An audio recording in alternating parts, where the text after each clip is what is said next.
Bonjour, bienvenue sur ma troisième vidéo, qui fait suite aux deux premières vidéos qui vous parlaient de l'historique de la planète Terre, ou comment les Anunnaki sont intervenus sur Terre et ont mis en place la société actuelle, c'est-à-dire qu'on avait des néandertaliens qui étaient libres, qui étaient totalement libres, et qui vivaient en tribu. Qui vivaient en matriarcat. L'organisation sociale, c'était le matriarcat. C'est-à-dire que les enfants appartenaient à la femme, appartenaient à la tribu de la femme. Pour la bonne raison qu'ils n'avaient pas bien compris l'intervention de l'homme dans l'histoire. Ils pensaient que les femmes étaient magiques, qu'elles mettaient au monde des enfants de manière magique. Du coup, ils adoraient des déesses, des déesses mères. Et ils étaient animistes aussi. Ils adoraient les montagnes, les rivières, la pluie, le vent, la mer, etc. Voilà. D'autre part, ils vivaient en tribu, ça signifie que personne n'était laissé de côté. Vous aviez les malades, les vieillards, les enfants, les handicapés, ceux qui étaient blessés ou les femmes enceintes jusqu'aux yeux, par exemple.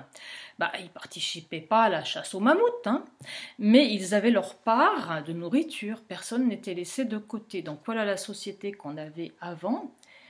Et ensuite, après le passage des Anunnaki qui nous ont plaqué leur société, on a une société qui est basée sur le travail, qui est organisée en États, qui est basée sur le patriarcat, ce qui complique tout, parce qu'il faut être sûr que les enfants soient bien les enfants du mari, donc on est obligé d'inventer le mariage déjà. Après, on est obligé d'inventer la fidélité, parce qu'il faut être bien sûr que les enfants qui vont hériter de leur père, c'est bien le bon père, quoi, c'est tout le problème. Et surtout une société qui est basée sur l'injustice, qui est hiérarchisée, et qui est basée sur l'injustice, sur l'idée que tous les hommes ne se valent pas. C'est-à-dire qu'on va payer quelqu'un qui travaille 35 heures par semaine, on va le payer 10 000 euros. Quelqu'un d'autre qui travaille 35 heures par semaine, on va le payer 1 500 euros. Pourquoi? Voilà, c'est basé sur l'idée que les individus ne se valent pas. Donc ça déjà. Alors ensuite, ensuite c'est une société qui laisse tous les gens qui ont des problèmes de côté. Donc la femme enceinte jusqu'aux yeux, elle va se faire virer de son travail. Voilà, pour peu que son mari se soit barré avec la bonne, elle se débrouille, sans travail et avec le gamin. Voilà, si vous êtes au chômage, c'est-à-dire si vous n'avez pas la chance, oui, d'avoir un patron qui vous exploite, on vous donne de quoi survivre vaguement, mais ça ne va pas durer à mon avis. Bon, on ne parle pas de la pauvreté, on ne parle pas de tous les gens qui sont... Si vous êtes malade bientôt, vous avez droit à X congés maladie par an. Si vous dépassez, tant pis. Si vous êtes malade, tant pis. Enfin bon, la sécurité sociale qui va plus exister, etc. Enfin bref, on est dans une société où on laisse plein de monde de côté. Plein de gens de côté, alors qu'on a de quoi nourrir tout le monde, bien entendu. On a de quoi nourrir tout le monde. Je ne parle pas au niveau mondial. Au niveau mondial, c'est encore pire, évidemment. Avec une société qui regorge de nourriture et où les 3/4 de la planète meurent de faim, où on envoie des enfants travailler. Je ne parle pas de tous les trafics d'organes, les trafics humains, les trafics sexuels, enfin bon, bref. Donc vous voyez qu'on a une société épouvantable. On a une société de type luciférienne, puisque c'est Enki qui l'a mis, en place. Et donc on va dire que Anu et Enlil c'est Satan, et Enki c'est Lucifer. Donc on est dans une société luciférienne. Voilà. Donc, comme je vous l'ai dit dans la précédente vidéo, les Anunnaki ont mis dans la société des êtres humains leurs enfants hybrides à la tête de toutes les hiérarchies de tout le monde entier. Et on en est toujours là. Alors, ils ont régné, ils ont été rois, ils ont été pharaons, ils ont été empereurs. Donc, vous avez entendu parler de l'histoire du sang bleu des rois. C'était pas le sang qui était bleu, c'est une manière de le dire, c'était leur ADN. Ils avaient un ADN avec plus d'ADN Anunnaki. Donc c'est pour ça qu'ils se sont mariés entre eux, ils se sont reproduits entre eux. Ça continue aujourd'hui, hein, on est bien d'accord. Donc on a eu des rois qui avaient le sang bleu, qui étaient oints de Dieu, qui étaient de volonté divine. On comprend maintenant pourquoi. Puisque les dieux, c'est pas des dieux, c'est des Anunnaki.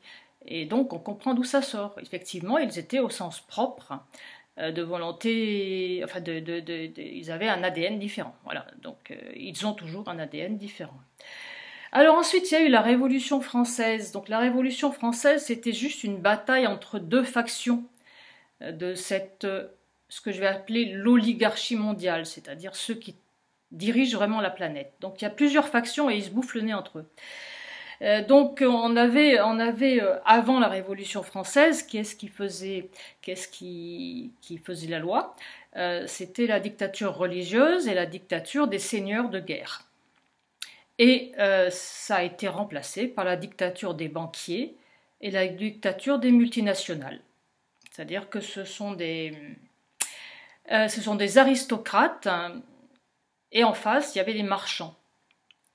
Et donc il y a eu une bataille entre les deux pour avoir le pouvoir. Ils se sont servis du peuple français, qui a marché là dans la combine, qui a cru réellement qu'on allait lui donner le pouvoir, qui s'est battu, et on s'est fait avoir, bien entendu, parce que le pouvoir, le peuple français et le peuple du monde en général ne l'a jamais eu, et ne l'aura, enfin, l'aura peut-être un jour, mais on n'en est pas là. Donc, cette pseudo-révolution, on a échangé le pouvoir religieux et le pouvoir des chefs de guerre contre le pouvoir des multinationales et le pouvoir des banquiers. On en est toujours là aujourd'hui, hein, d'accord? Donc, voilà. Donc, on croit être en démocratie, c'est une pseudo-démocratie. C'est plus efficace qu'une dictature ou qu'une monarchie parce que les gens croient être libres. Et comme ils croient être libres, ils ne se révoltent pas.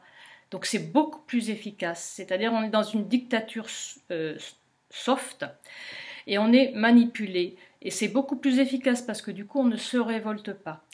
Donc voilà où on en est, c'est-à-dire qu'au niveau mondial, on a une oligarchie que moi personnellement, alors on peut l'appeler de différentes façons. Il y a des gens qui l'appellent les Illuminati, il y a des gens qui disent la Kabbale, il y en a qui dit, enfin, moi je dis l'oligarchie mondiale parce que c'est un terme générique. Voilà, comme on ne sait pas trop qui est dedans, c'est des gens qui sont très camouflés, qu'on ne connaît pas, et qui ont énormément d'argent, on ne sait pas où ils habitent, on ne sait pas ce qu'ils font, on ne sait pas trop.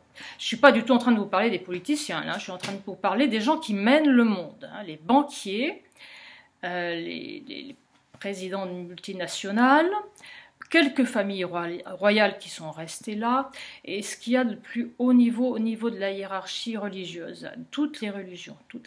Donc ça, c'est l'oligarchie mondiale. Voilà. Alors, donc on en est toujours là. Et cette oligarchie mondiale nous manipule vraiment, elle nous connaît bien et elle nous manipule et elle continue à nous manipuler. Et on croit toujours qu'on est libre et qu'on peut faire des trucs, c'est pas vrai du tout. On va là où ils veulent qu'on aille. Alors, je vais faire une comparaison. Donc voilà.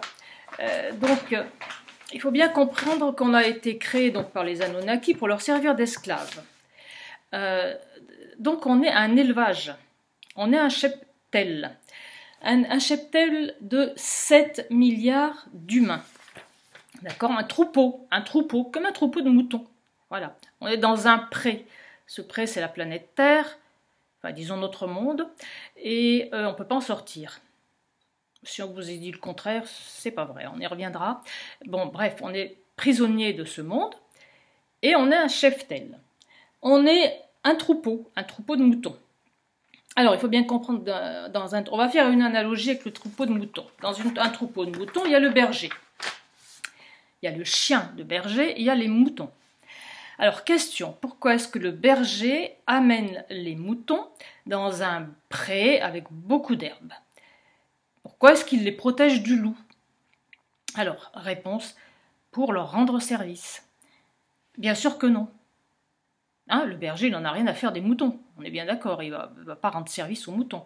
Les moutons, au départ, ils étaient des moutons sauvages, ils avaient besoin de personne pour paître et pour manger de l'herbe.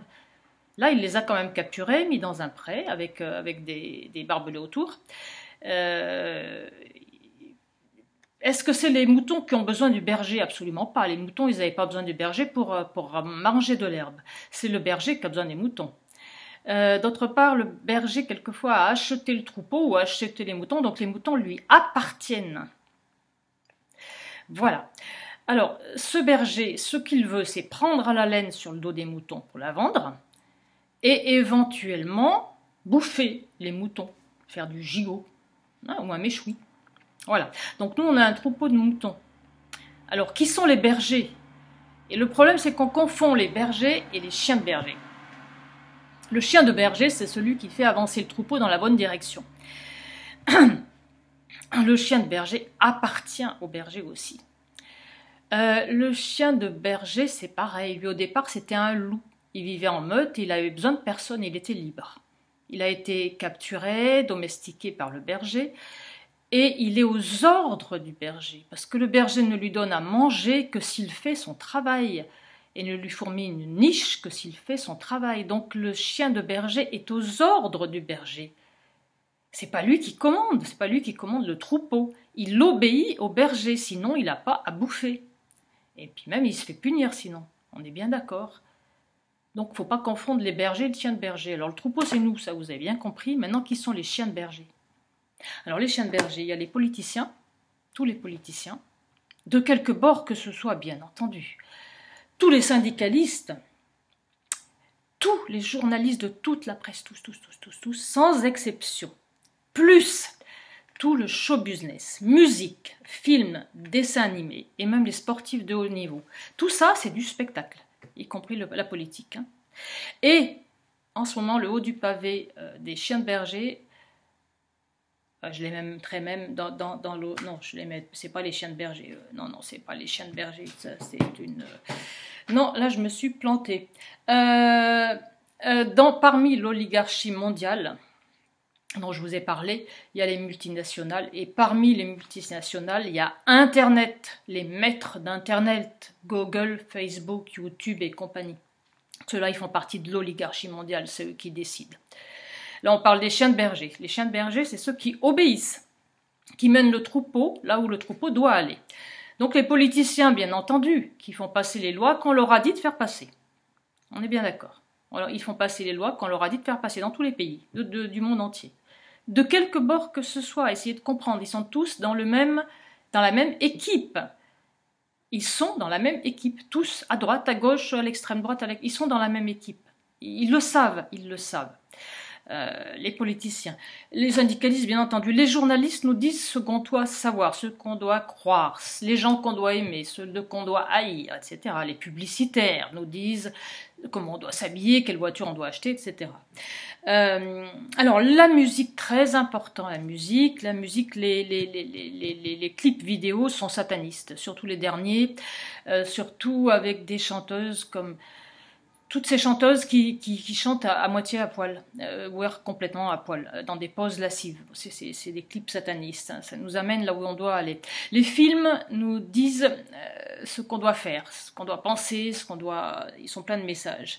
Les dessins animés, Disney, c'est le grand chef. Hein. Disney, ça formate dès l'enfance. C'est fait pour ça. Même les sportifs de haut niveau sont là pour nous faire rêver, mais selon ce qui a été décidé quoi, à l'avance. Voilà. Donc tout ça, c'est des gens qui sont aux ordres. Alors, ce sont des êtres humains qui sont aux ordres. Ils savent de qui. Ils savent qui est en dessus d'eux. Ils ont été relativement initiés. Ils ont un certain niveau d'initiation, selon leur niveau hiérarchique, bien entendu. Ils ont été à peu près tous initiés jusqu'à un certain niveau au sein de sociétés secrètes, dont la franc-maçonnerie, mais pas uniquement. Et de toute façon, ils sont tout en bas de ces sociétés secrètes, c'est-à-dire qu'ils n'ont pas tout compris, loin de là. Mais ils savent ce qu'ils font, ils ne sont pas du tout idiots. Ils savent pertinemment ce qu'ils font. Ils savent ce qu'ils font et ils doivent le faire. S'ils ne le font pas, il risque gros, il risque très très gros. Par contre, s'ils le font, bien entendu, outre la gloire et l'argent, mais je pense qu'ils ont des avantages énormes qu'on n'imagine pas. Alors, il y a des gens qui se sont rebellés, par exemple, il y a Coluche qui s'est rebellé. Il a compris, il n'a pas voulu marcher dans le truc. Il est mort, hein, il s'est fait assassiner. Vous avez Balavoine qui s'est fait assassiner. Bon, les politiciens, ils se rebellent pas, parce que les politiciens, globalement, c'est des putes. Hein, je veux dire, c'est des serpillères, quoi. C'est flagrant, je pense. Donc les politiciens, il n'y a pas de souci, ils se rebellent pas. Il y en a qu'un qui s'est rebellé, toute une famille d'ailleurs, la famille Kennedy. Eh ben, ils ont tous eu des problèmes, hein, des assassinats, des accidents, enfin bon, voilà. Bon, voilà, donc ça rigole pas, si vous voulez. Il y a une hiérarchie, il y a l'oligarchie mondiale qui fait la loi et qui se sert de chiens de berger. Et les chiens de berger, c'est les politiciens, les syndicalistes, les journalistes, tout ce qu'il y a dans les médias. Qui font des films, tous les acteurs, les dessins animés, sportifs de haut niveau, et tout cela, ils filent doux. Mais ils filent vraiment doux, parce qu'ils ont intérêt, je veux dire, ça rigole pas. Il y a la carotte et le bâton. La carotte, bon, c'est de l'argent, la gloire, etc. Mais il y a surtout le bâton. Et le bâton, c'est la mort. Il n'y a pas de jugement, il n'y a pas de discussion. Là, voilà. Tous ceux qui ont dépassé, ils sont morts, c'est clair. Bon, voilà. Ils ont un accident. Voilà. Bon, donc ça c'est pour vous expliquer comment ça marche. Voilà. Et donc nous on est le troupeau et on va là où on nous dit d'aller. Et on est persuadé d'être libre, c'est ça qui est de merveilleux, c'est qu'on est persuadé d'être libre. On n'est pas libre du tout. On fait ce qu'ils nous disent de faire. Alors, que je n'oublie rien, d'accord. Voilà, j'ai oublié. Non, j'ai pas oublié. Donc je vous redis les bergers, hein, je vous reparle des bergers. Donc les bergers, on peut les appeler Illuminati. Les lignées, bon, il y a quelqu'un qui on les a appelés les lignées sataniques. Lignées parce qu'ils se reproduisent entre eux, sataniques parce qu'effectivement on est dans un monde où satanique ou luciférien, mais on est dans un monde qui est pas du bon côté de la... qui n'est pas du bon côté. Voilà. Donc ce sont des descendants Anunnaki, hybrides, mi-humains, mi-pas humains, mais qui ont un aspect humain. Voilà, donc les banquiers, les PDG de multinationales, les familles royales, parmi les multinationales, Internet qui mène le monde hein, actuellement, et le haut de la hiérarchie de toutes les religions, y compris le New Age, se méfier du New Age, et le haut de la hiérarchie de tout, partout, tout le temps. C'est simple, c'est clair, c'est net. Alors, donc ça fait déjà deux niveaux, hein, les chiens de berger et les bergers. Après, on peut supposer qu'il y a encore un niveau en dessus, des entités qui seraient là, ou qui seraient dans une autre dimension, qui viendraient dans une autre dimension, qui viendraient d'une autre planète, enfin bref, qui seraient là, qui seraient pas là, ça dépend des moments. On peut supposer qu'on leur appartient, la planète Terre leur appartient, et nous, surtout, on leur appartient. Si vous avez vu le film Jupiter Ascending, Jupiter Ascending, c'est des frères, c'est ceux qui ont écrit Matrix, très intéressant, très intéressant. Vous regarderez, il y a plein de messages dedans, hein, comme dans Matrix, comme dans tous les films de science-fiction, il y a plein de messages.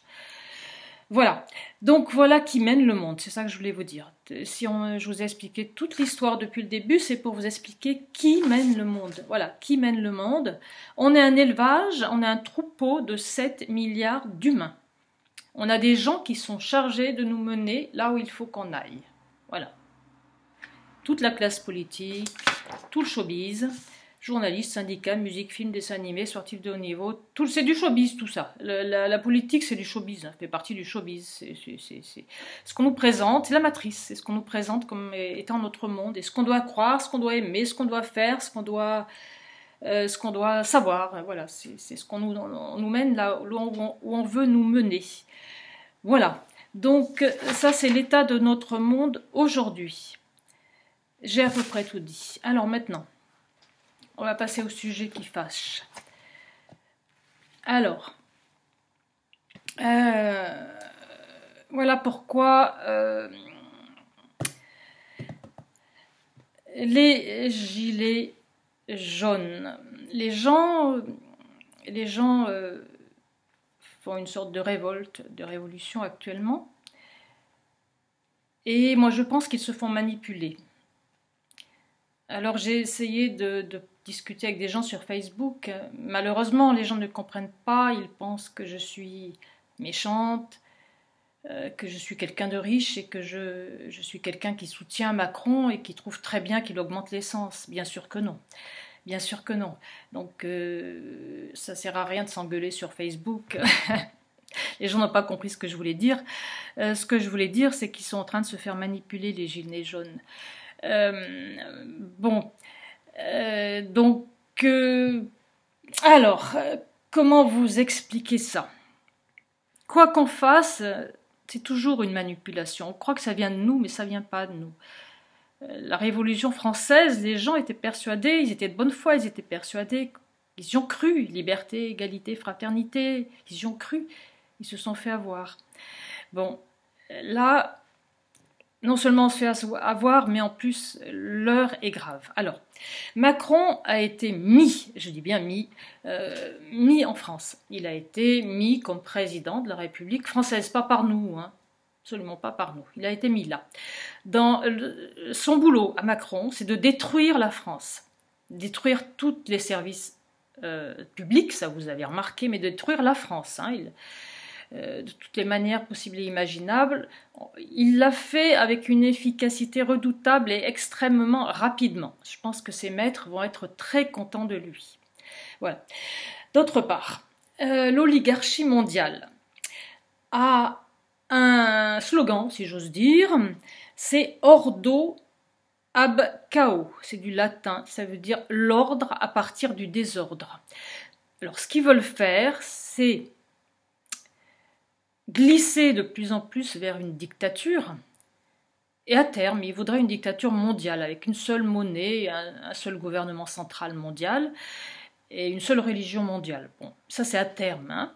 Mais pour parler de la France actuellement, le but c'est de resserrer la vis jusqu'à ce qu'on soit vraiment en dictature. Pour l'instant on est dans une dictature soft, mais le but c'est d'être vraiment en dictature. Donc il faut resserrer la vis. Donc, l'oligarchie mondiale voudrait établir une dictature mondiale. Alors ils ont essayé de déclencher la Troisième Guerre mondiale, mais ils n'y sont pas arrivés. En Ukraine, avec l'Ukraine, avec l'Iran, avec le Yémen, ça marche pas, la mayonnaise prend pas. Donc ils essayent de déclencher actuellement des guerres civiles en Europe, et en particulier en France. Alors une guerre civile, pour pouvoir ensuite, évidemment, instaurer une dictature, instaurer un ordre, c'est-à-dire que les gens seraient fatigués de la guerre civile et réclameraient de l'ordre. Et à ce moment-là, on pourrait faire passer une dictature. Bon. Donc, on veut pousser les gens à la guerre civile. Donc, Macron, depuis qu'il est en poste, il passe son temps à titiller les Français. Il les insulte, il les méprise ouvertement. Et il fait passer des lois qui sont pires les unes que les autres, les unes à la suite des autres. Et il attend que ça craque. Et là, ça a craqué, donc il doit être très content, Macron. Voilà. Alors après, le but c'est d'encadrer le mouvement. Donc on envoie Jacqueline. Alors Jacqueline, voilà. Jacqueline, vous voyez bien que c'est une arnaque. Vous voyez bien qu'elle fait partie, elle travaille pour le gouvernement. Pourquoi c'est une arnaque? Parce qu'elle met une vidéo sur YouTube et que 3 jours après, sa vidéo est vue à 3 millions d'exemplaires. Ça n'existe pas, ça. J'ai eu un blog, je l'ai toujours. Je l'ai toujours. J'ai mis des années avant d'avoir quelques centaines de lecteurs. Enfin, ça met un temps fou. Il y a des gens qui sont sur YouTube depuis énormément de temps, ils sont suivis par certaines personnes, mais enfin, ils n'ont pas 3 millions de vues, si vous voulez. Donc là, une vidéo qui a 3 millions de vues, alors que la nana, on ne la connaissait pas 15 jours avant, ça n'existe pas. D'accord ? D'autre part, des youtubeurs qui passent à la télé, ça n'existe pas non plus. Et pourtant, Dieu sait qu'il y en a qui sont connus, qui sont suivis. Elle, le lundi, elle sort sa vidéo, 3 jours après, elle a 3 millions de vues, 15 jours après, elle est invitée sur TF1. Ben, vous voyez bien que c'est une arnaque totale.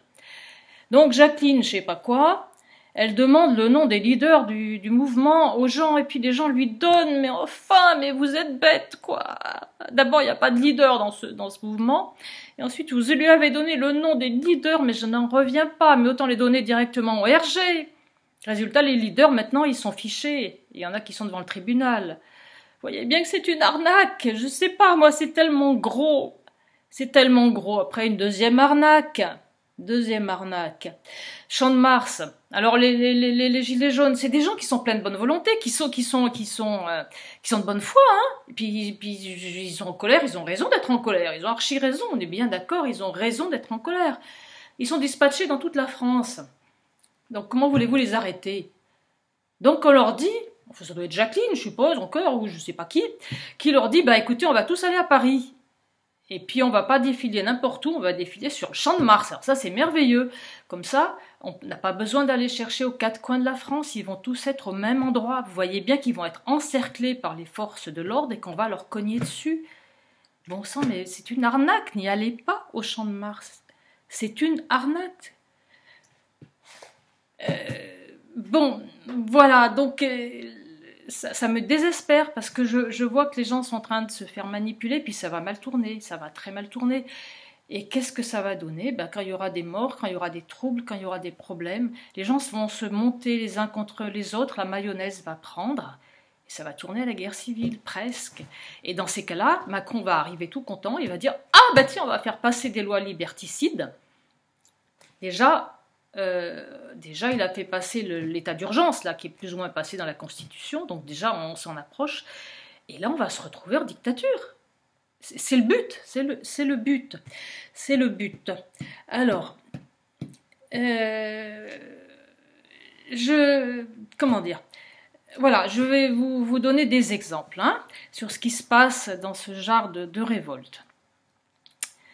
Alors, dans ce genre de révolte, ça marche comme des rats qu'on met dans une cage. Vous mettez un rat dans une cage en fer, en métal. Vous envoyez de l'électricité. Il prend l'électricité, il a mal, il a très mal. Vous mettez 2 rats dans la cage. Ils ont mal tous les 2. Ils peuvent rien y faire. Ils savent pas qu'il les a mis dans la cage, ils savent pas qu'il leur envoie de l'électricité, ils souffrent. Qu'est-ce qu'ils font? Ils se battent entre eux. C'est une expérience qui a été faite. Ils se battent entre eux. Leur agressivité, ils la retournent les uns contre les autres. Donc ici, ils sont 2 ou plusieurs, ils se battent entre eux. C'est exactement ce qui nous arrive. On nous fait passer des lois épouvantables.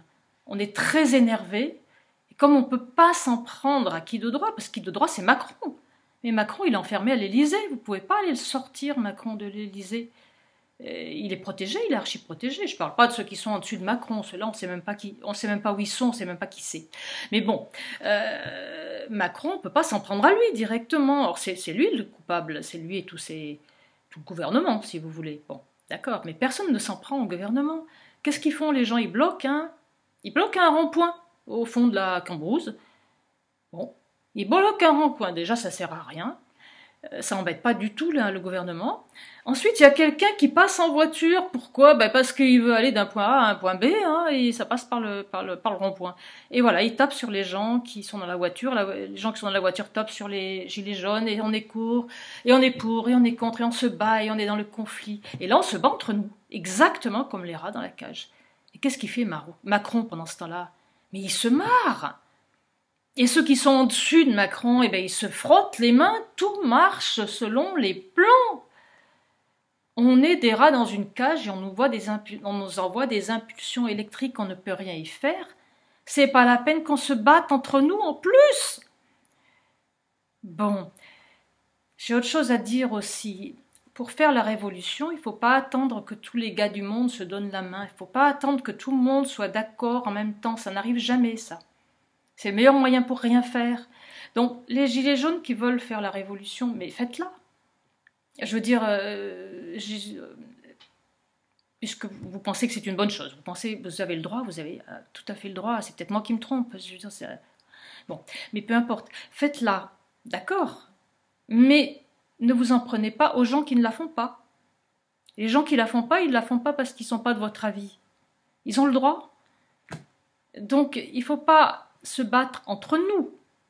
Vous en avez après Macron, battez-vous contre Macron, pas contre des pauvres gens qui sont vos concitoyens, qui n'ont rien demandé, qui sont pour rien là-dedans. Et ça fait marrer le pouvoir, ça fait le jeu du pouvoir. Quand vous faites ça, vous faites ce que le pouvoir en place veut que vous fassiez. Vous ne vous révoltez pas, vous faites exactement ce qu'il attend de vous.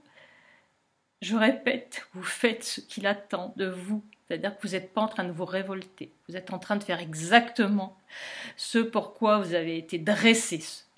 Voilà. Donc bon, ma manière de faire la révolution, c'est de faire des vidéos. J'attends pas qu'on les regarde. J'attends pas que tous les gars du monde se donnent la main. J'attends pas qu'il y ait plein de gens qui fassent des vidéos. J'attends rien. Je fais ce que j'ai à faire. Je fais des vidéos. Ça marche, tant mieux. Ça marche pas, tant pis, j'en fais. Point barre. Faites pareil. Si vous voulez vous en prendre à Macron, prenez-vous-en à Macron. Mais pas aux autres Français, qui n'y sont pour rien. Voilà. Et on est des rats dans une cage et on s'entretue. Et les mecs qui ont fait l'expérience, ils sont en dessus de la cage, là, ils nous regardent et ils se marrent. Ils se marrent. Macron, il se marre. Personne ne le bloque, Macron. Personne ne l'embête, Macron. Il s'en fout, Macron. Mais vous comprenez pas ça? Bon, alors qu'est-ce qu'ils peuvent faire, les rats, dans leur cage? Ils peuvent rien faire, ils peuvent se barrer de la cage s'ils y arrivent, c'est la seule chose qu'il y a à faire. C'est absolument la seule chose qu'il y a à faire. Mais en aucun cas le fait de se battre les uns contre les autres, ça va nous aider. En aucun cas. Ça fait marrer ceux qui nous regardent. Ça, c'est la première chose que je voulais dire. La deuxième chose que je voulais dire, c'est on vous a rabâché que vous étiez en démocratie. C'est bien évident que si on était en démocratie, on n'aurait pas besoin de descendre dans la rue. Quand on descend dans la rue, quand un peuple descend dans la rue contre son gouvernement, c'est une relation enfant-adulte. C'est pas une relation adulte-adulte. Et pourtant, on est tous des adultes. On devrait avoir une relation adulte-adulte. C'est pas une relation adulte-adulte, c'est une relation enfant-adulte. C'est-à-dire que ça revient au même qu'un enfant qui fait un caprice. Alors, je vous explique. Votre enfant, il fait un caprice pour avoir des bonbons. C'est vous qui avez la possibilité d'acheter ou non ces bonbons. C'est personne d'autre, c'est pas le gamin ne peut rien y faire. Il fait un caprice, il se roule par terre, il tape du pied. Ok. Après, vous décidez si vous lui achetez les bonbons ou pas. Mais c'est vous qui décidez. C'est personne d'autre. Là, c'est pareil. C'est-à-dire que les gilets jaunes descendent dans la rue. Ok. Le gouvernement fera ce qu'il voudra, même s'il reste 10 ans dans la rue. Le seul qui a la main, le seul qui décide, c'est le gouvernement. Vous n'avez pas le pouvoir, nous n'avons pas le pouvoir, le peuple n'a pas le pouvoir. C'est un mensonge, on n'a pas le pouvoir. Le seul qui a le pouvoir, c'est le gouvernement. Le gouvernement, il fera ce qu'il voudra. S'il veut enlever les taxes, il les enlèvera. S'il ne veut pas les enlever, il ne les enlèvera pas. Quoi que vous fassiez. Exactement comme votre gosse, il peut se rouler par terre pendant 1 heure s'il veut. Si vous n'avez pas envie de lui acheter des bonbons, vous ne lui achèterez pas parce que c'est vos sous, c'est vous l'adulte, c'est vous qui décidez. Il veut essayer de faire pression sur vous en se roulant par terre, en poussant des cris, en pleurant. Mais si vous ne voulez pas lui acheter des bonbons, vous ne lui achèterez pas les bonbons. C'est pareil. Les gilets jaunes peuvent redescendre dans la rue, peuvent bloquer, peuvent faire ci, peuvent faire ça. Le gouvernement, il fera ce qu'il voudra parce que c'est lui qui décide. Nous n'avons pas le pouvoir. C'est une mauvaise nouvelle, mais je vous l'annonce. Nous n'avons pas le pouvoir. Et puis, c'est pas terminé. Votre gamin, s'il vous fait un caprice parce qu'il veut des bonbons et que vous ne voulez pas lui acheter des bonbons, non seulement vous ne lui achetez pas des bonbons, mais par-dessus le marché ici, il vous casse trop les pieds à pleurnicher, vous pouvez toujours le punir. Eh bien oui. Donc le gouvernement, non seulement il fait ce qu'il veut, c'est-à-dire qu'il enlève les taxes ou il laisse les taxes, mais par-dessus le marché, il peut punir les gilets jaunes, évidemment, avec des CRS, avec des amendes, des gardes à vue, que sais-je, voilà. Donc on est dans une relation qui n'est pas du tout normale, on est comme des enfants face à un adulte, ce qui prouve qu'il y a une hiérarchie, ce qui prouve qu'on n'a pas le pouvoir. Donc on n'est pas en démocratie, parce que le peuple n'a pas le pouvoir. CQFD, je suis désolée de vous avoir déçu, mais on n'est pas en démocratie, et le gouvernement il fera absolument ce qu'il veut. Voilà, c'est ce que je voulais vous dire. Alors, je regarde si j'ai rien oublié, toujours. Ah oui, j'ai oublié le dernier chapitre, bon. Alors, toujours, on finit sur quelque chose de positif. Qu'est-ce qu'il faudrait faire? Alors, je vous le dis tout de suite, ce qu'il faudrait faire, c'est pas simple. Ça se met pas en place tout de suite. c'est long et compliqué. Et puis encore, il faudra l'accord du gouvernement, quelque part. Enfin bon, ce qu'il faut faire. Par exemple, ce qu'on aurait pu faire là, vu qu'il y avait le Black Friday, c'était simplement le boycotter. Ça, c'est pas interdit, personne ne peut nous le reprocher. C'est-à-dire qu'on ne va pas faire les magasins. C'est simple, on ne va pas faire les magasins pour le jour du Black Friday. Ça les aurait emmerdés. Bon, ça, on pouvait le faire. Bon, de manière plus générale, il faut bien entendu être en autonomie énergétique et alimentaire. C'est pas simple du tout à mettre en place, je suis bien d'accord avec vous, pour échapper à toutes ces multinationales, l'électricité, l'eau, le gaz, machin, etc. Bon, bien entendu, il faudra avoir sa propre maison, son propre terrain, se débrouiller pour fournir sa propre électricité, son eau, son chauffage. Il y a des gens qui le font, il y a des gens qui essayent, il y a des gens qui prennent des initiatives dans ce sens. Je connais personnellement une personne qui fait ça chez lui en ce moment. Il est en train de mettre en place une maison autonome. Voilà, c'est pas simple du tout, on est bien d'accord, c'est pas simple du tout. Et l'autonomie alimentaire, ça consiste à planter des légumes, des fruits, des arbres fruitiers, à élever des poules, éventuellement.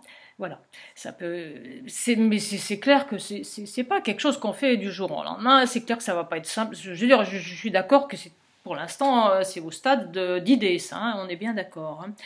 Bon, après, il y a les éco-villages, échanges, trocs, enfin bref, s'organiser entre nous pour squeezer le système. Voilà, et chanter le système, se passer du système, construire un autre système à côté. Si le système nous en donne la permission, parce qu'il peut légiférer aussi le système. Il peut dire, ah bah non, on n'a plus le droit de faire des feux de cheminée, on n'a plus le droit de cultiver son jardin. C'est pas impossible, Il peut très bien ne pas autoriser, enfin légiférer contre ça, bien entendu. Donc, comment on peut se sortir d'affaires, c'est pas gagné, c'est pas facile. Il y a des solutions, mais c'est pas facile à mettre en place, c'est pas gagné.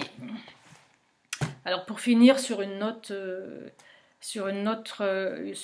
agréable, on est une émanation divine, on est une émanation de la lumière, nous les êtres humains, on est une émanation de la source. Ceux qui ont mis la main sur la planète Terre il y a longtemps n'ont pas d'âme. Ils ont perdu. Ça va mettre du temps, mais ils ont perdu d'avance. C'est marqué dans tous les livres saints. Le bien gagne toujours sur le mal, la lumière gagne toujours sur l'obscurité. Alors, je ne vous dis pas que ça va se passer dans les 15 jours. À mon avis, je ne suis pas bien sûre qu'on le voit. Même si vous êtes jeune, c'est pas sûr que vous le voyez, ça. Mais vos enfants, peut-être vos arrière-petits-enfants. Et puis bon, on est une âme incarnée sur Terre, c'est-à-dire qu'on va retourner chez nous après. Donc, courage. Voilà, courage. Voilà, c'est la fin de la vidéo. Portez-vous bien. À la prochaine.